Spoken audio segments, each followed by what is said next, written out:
തപ്പ് കൊട്ടാമ്പൂറം ചപ്പാത്തി. ആഹാ, ഒരു പാട്ട് പാടേണ്ട മൂഡിലായിരുന്നു ഞാൻ. ആ പാട്ട് കളഞ്ഞു. കറി എന്നാ ഉണ്ട്? ബീഫ് പൊലത്തിയതുണ്ട്, കടലക്കറി ഉണ്ട്, ചിക്കൻ കറി ഉണ്ട്, മട്ടൻ കറി ഉണ്ട്, എല്ലാം ഉണ്ട്. മീൻ കറി ഉണ്ട്. ഏത് വേണം? രാവിലെ തന്നെ വട്ടായ. ഞാൻ ചോദിച്ച കറി എന്താ ഉള്ളത്? ഇത് ഞാൻ ഹോട്ടലിലല്ലോ വന്ന, വീട്ടിലല്ലേ? അതന്നെ ഞാനും ആലോചിച്ചിട്ട്. കറി എന്നാ ഉള്ളത്? ഇവിടെയില്ലത് നിങ്ങൾക്ക് അറിയാലോ. എന്താണ്? പുളിശ്ശേരി ഉണ്ട്. മതിയാ? അതിപ്പോ എടുത്തോണ്ടല്ലോ. ഏതാണ്? പുളിശ്ശേരി. ഞാനിന്ന് പൊളിക്കാം. പുളിശ്ശേരി ചപ്പാത്തി പൊളിക്കും. വേഗോട്ട വേഗോട്ട വേഗോട്ട, ഞാനിന്ന് പൊളിക്കോ. വാ. തപ്പ് കൊട്ടാമ്പൂറം തകിലി കൊട്ടാമ്പൂറം. സീറ്റിൽ നിങ്ങിയിരുന്ന എന്തേ? ചപ്പാത്തി പുളിശ്ശേരി കഴിച്ചിട്ടുണ്ട് നിങ്ങള്? ഒന്ന് കഴിക്കണം. എന്നാ ടേസ്റ്റ് അറിയോ? ഭയങ്കര ടേസ്റ്റ്. എടുത്തിട്ട് വാ ഒന്നും കൂടി.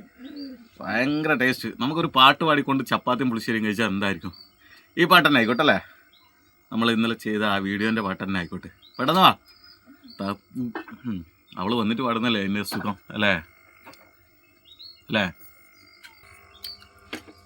തപ്പ് കൊട്ടാമ്പൂറം തകിലി കൊട്ടാമ്പൂറം കൊട്ടാമ്പൂരത്തൊരു കുഞ്ഞ്, കുഞ്ഞിന് തീറ്റ കൊടുക്കാലോ കുഞ്ഞു. അപ്പൊ എല്ലാരും കഴിക്ക്, ഞങ്ങളും കഴിച്ചു. Okay, Tata, bye bye.